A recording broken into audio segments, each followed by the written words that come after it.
Jean-Sébastien Sampera, pasteur de l'église évangélique CEP à Strasbourg, président de la fédération évangélique écossais, Entente et coordination des œuvres chrétiennes, une fédération, membre fondateur du Conseil national des évangéliques de France, l'ECNEF. Écossais va très bien. C'est vrai que c'est depuis cette rentrée que nous avons pris les fonctions et par la grâce de Dieu, nous travaillons, nous continuons l'œuvre que les frères et sœurs avaient commencé et nous rendons grâce à Dieu d'ailleurs par rapport au travail de ces bien-aimés qui nous ont précédés à ces responsabilités, parce que si nous trouvons Écossais aujourd'hui, c'est parce que ces frères ont commencé et nous sommes vraiment reconnaissants au Seigneur et par rapport à ce travail. Et donc nous sommes là depuis la rentrée avec un nouveau comité, moi-même, les présidents comme président, les pasteurs Ig Zoa comme vice-président, les pasteurs Wato comme secrétaire général, Wato Odinga comme secrétaire général adjoint et les pasteurs Gilbert Gongo comme trésorier de la fédération. Voilà un peu les bureaux qui travaillent, qui fonctionnent pour continuer au fonctionnement de cette machine, c'est de la fédération écossaise. Oui, en tant que membre d'Écossais, qui puisait président, je ne peux que me réjouir par rapport à l'œuvre que le Seigneur accomplit dans cette assemblée des centres évangéliques Sources de Vie. Il y a quelques mois, j'étais les accompagner dans le cadre de notre mission de la fédération à Cholet pour présider au culte d'inauguration des nouveaux lieux de culte que l'église des Cholet avait, comment dirais-je, réussi à obtenir. Nous avions là les autorités locales et nous étions vraiment bénis par cet état d'esprit, par l'œuvre que le Seigneur accomplit dans ces ministères de notre frère Koussi Kouloula Massi. Nous étions très très contents et on voit l'œuvre de Dieu, on voit les hommes et des femmes qui sont touchés par la grâce de Dieu, des vies transformées. Et ce jour-là, ce qui m'avait réjoui, c'est d'entendre le maire de cette ville témoigner qu'il était favorable à notre présence, donc à la présence de l'Église dans sa ville, ce qui est rare. Très souvent, on a toujours de l'opposition, mais là, on a vu la main de Dieu et on a vu la main de Dieu, on a vu la grâce de Dieu. Et quand l'autorité locale les confirme, eh bien, nous ne pouvons qu'être reconnaissants au Seigneur. Et nous sommes convaincus que Dieu fera encore des choses extraordinaires au travers de ce ministère. Voilà, je vais penser à ce thème que 10 ans comment dirais-je, d'existence, à 10 ans, c'est beaucoup. Et donc, la pensée centrale et le thème central qui a marqué cette semaine des célébrations de cet anniversaire, c'est ce thème « J'ai choisi la maturité ». Choisi la maturité, pourquoi? Eh bien, parce qu'il y a un jour, nous avons entendu l'évangile, où nous rencontrons le Seigneur, eh bien, nous sommes nés de nouveau, nous sommes devenus enfants, nous naissons de nouveau, et nous allons cheminer avec le Seigneur. Eh bien, arrivera un moment donné où nous sommes appelés à grandir, nous sommes appelés à porter des fruits, nous sommes appelés à vivre notre foi d'une autre manière, c'est-à-dire où nous confirmons notre appartenance au Seigneur et nous confirmons dans l'excellence ce que le Seigneur a fait dans notre vie. Nous ne pouvons pas continuer à être bébé spirituel, c'est-à-dire que j'ai entendu l'évangile il y a quelques années et aujourd'hui quand les gens m'entendent parler, quand les gens me voient vivre, eh bien il n'y a rien qui reflète ces années que j'ai vécues au sein de l'Église. Donc les peuples de Dieu, au travers de ces messages, ont été encouragés, ont été exhortés à s'élever, à rechercher l'excellence. C'est en réalité ça, à rechercher l'excellence dans leur marche avec le Seigneur, dans leur engagement, dans leur implication dans l'œuvre de Dieu, comme étant des véritables disciples de Jésus-Christ. Pour cette année, nous avons beaucoup des projets à venir. Nous allons continuer avec les pastorales. Donc, nous avons une rencontre tous les 3 mois où nous nous retrouvons avec les pasteurs des églises de l'Écossais et aussi, bien sûr, des présidents et des responsables d'œuvres, parce que l'Écossais, ce n'est pas seulement des églises.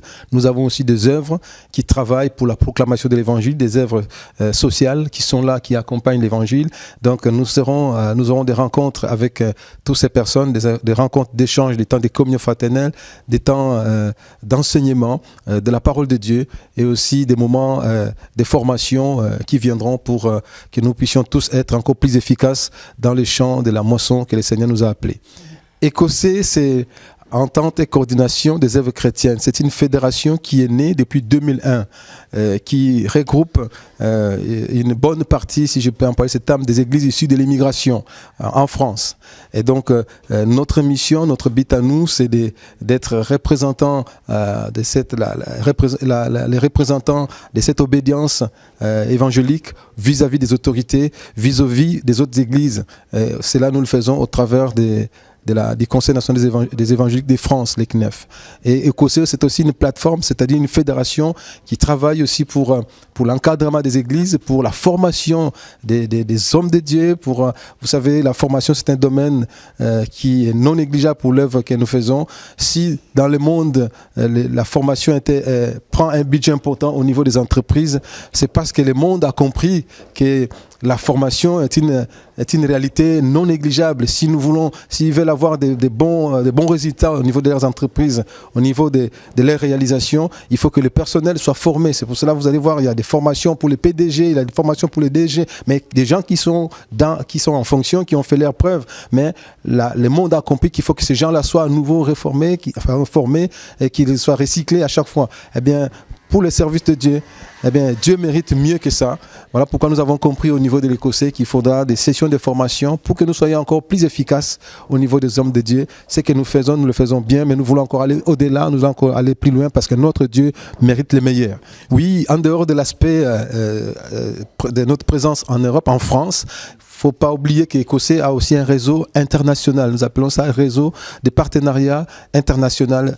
Tous les 2 ans, il y a une délégation d'ECOCE qui se rend en Afrique du Sud parce que nous avons là sur place une équipe des églises, des frères et sœurs qui sont implantés dans cette région, qui travaillent pour le Seigneur et avec qui nous développons un lien, un partenariat extraordinaire. Et dans ces mêmes ordres d'idées, nous avons aussi la mission Kwasiza Bantu, avec qui nous avons un lien, donc la mission Kwasiza Bantu en Afrique du Sud. Nous avons aussi notre représentation au niveau de Kinshasa. Nous avons aussi une représentation au niveau de l'Afrique de l'Ouest, avec le pasteur Claude Passignan. Donc, partout, nous développons un relais, un lien, une façon, si je peux employer ce terme, c'est une coopération nord-sud et nord-nord, parce que nous avons aussi, nous sommes en train de développer un contact aussi avec les États-Unis. En tout cas, en dehors de l'Europe, ECOCE rayonne aussi sur le plan international au travers du réseau international des partenariats qui est chapeauté par notre aîné, le pasteur Albert Ouatto. Toute église, qui peut être membre de l'ECOCE, c'est donc toute église qui exerce les ministères en France, dans l'un ou l'autre département, que ce soit en métropole ou en territoire d'outre-mer. Les gens peuvent s'adresser à nous, nous envoyer un courrier avec les statuts, la confession des foi de l'église, et nos services prendront contact avec eux pour la suite des démarches administratives. Il y a aussi les œuvres, comme je disais, les œuvres sociales comme Sky Media, comme autres œuvres sociales qui travaillent dans le cadre de l'évangélisation, qui sont des apports, je pense, ce sont des supports, ce sont des apports, ce sont des soutiens que Dieu envoie pour accompagner les églises. Parce que l'église, ce n'est pas seulement donc la prédication de l'évangile, mais il y a aussi les à côté qui doivent accompagner ces messages pour qu'ils passent comme il se doit. L'église, ce n'est pas seulement l'évangile, mais c'est aussi les soutiens des actions sociales. Et bien pour cela, il faut qu'il y ait des associations dédiées uniquement pour l'action sociale. On ne mélange pas l'association cultuelle et l'association culturelle. Les associations cultuelles, c'est les cultes, c'est-à-dire l'église, mais dans l'église, il doit y avoir une association socio-culturelle qui fait du social pour accompagner l'évangile. J'ai toujours en mémoire, à chaque fois quand je pense à ça, cet entretien où le Seigneur est interpellé par les disciples qui viennent le voir en disant: Seigneur, eh bien, il va bientôt faire nuit, les gens n'auront plus où aller acheter, les marchés vont fermer, il faut les libérer, il faut les laisser partir. Le Seigneur a dit aux disciples ces jours-là: écoutez, donnez-leur à manger vous-même, c'est vous qui les avez appelés. Donc, il y a une responsabilité de l'Église en sachant que l'homme, c'est pas seulement l'âme, l'homme a aussi la chair. Donc, si nous nourrissons l'âme, eh bien, nous devons aussi penser comment venir en aide par rapport au corps, à l'aspect physique de l'homme. Donc, cela nécessite la présence des associations socio-culturelles qui travaillent dans le social. Je vais dire à ces églises-là, d'abord, bibliquement parlant, c'est une recommandation du Seigneur. Le Seigneur a prié pour que nous soyons unis. Jésus a prié dans la prière sacerdotale. Il a dit: Père, je prie pour qu'ils soient un. Donc, comme lui, il est avec le Père. Donc, nous sommes appelés à travailler ensemble, à être en communion. Personne ne peut évoluer seul dans son coin d'une manière isolée. Non, non, non, c'est pas biblique. La démarche biblique, la volonté du Seigneur, c'est que les corps soient unis, les corps soient un. Ça, c'est sur le plan biblique. Et sur le plan administratif, ici, nous sommes dans un pays des droits, dans un état des droits. Nous travaillons en Europe, nous travaillons en France. Eh bien, en France, il y a des structures que l'État reconnaît comme étant des structures qui qui gère ou qui accompagne tout ce qui est association cultuelle, tout ce qui est église. En France, nous avons, c'est la famille des protestants, nous avons la Fédération protestante de France, nous avons les conseils nationaux des évangéliques de France. Donc tout ce qui est église évangélique, en tout cas au niveau du CNEF, si je me trompe, nous avons au moins les 95% des églises évangéliques qui font partie de, de ces conseils. Là, c'est un lieu de rencontre, une plateforme, un lieu qui nous permet de pouvoir échanger, de pouvoir évoluer ensemble en veillant sur les témoignages de la foi que nous proclamons, la foi en Christ, et aussi être interlocuteur avec les autorités politico-administratives. Nous ne pouvons pas évoluer, une église ne peut pas continuer à évoluer ailleurs, en fait, d'une manière isolée, sans être connue par les autorités, sans être en lien avec les autres églises dans les territoires. Ce n'est pas un bon témoignage.